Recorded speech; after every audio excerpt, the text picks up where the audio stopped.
પશ્ચિમ બંગાળમાં બીજા તબક્કાના મતદાન વચ્ચે સીએમ મમતા બેનર્જીનું એક મોટું નિવેદન, જેમાં સીઆરપીએફ પર બૂથ કેપ્ચરિંગનો મમતા દ્વારા આરોપ મૂકવામાં આવ્યો છે। ટીએમસીના કાર્યકરો પર અત્યાચાર કરવામાં આવતો હોય તે પ્રકારનો મમતા બેનર્જીએ આક્ષેપ કર્યો છે। સાથે જ તેઓએ કહ્યું છે કે કાલ રાતથી જ સીઆરપીએફનો અત્યાચાર એ ટીએમસી ઉપર શરૂ થઈ ગયો હતો। અમારા અનેક કાર્યકરોની ધરપકડ કરવામાં આવી છે। કોઈ પણ બૂથ પર રાજ્યની પોલીસ તૈનાત નથી।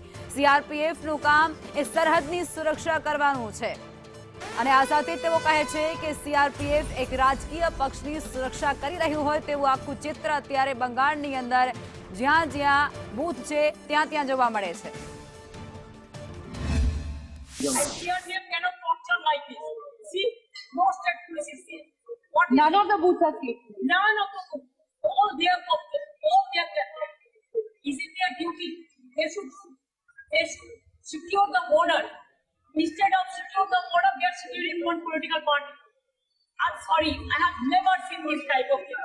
Because in my life, I'm fighting my election since 1984. And this time the atrocities terrible. এত অ্যাট্রসিটি হচ্ছে, এত অত্যাচার হচ্ছে।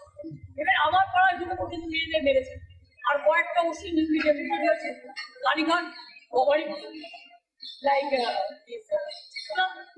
কি যে করছে কি যে না করছে আপনারা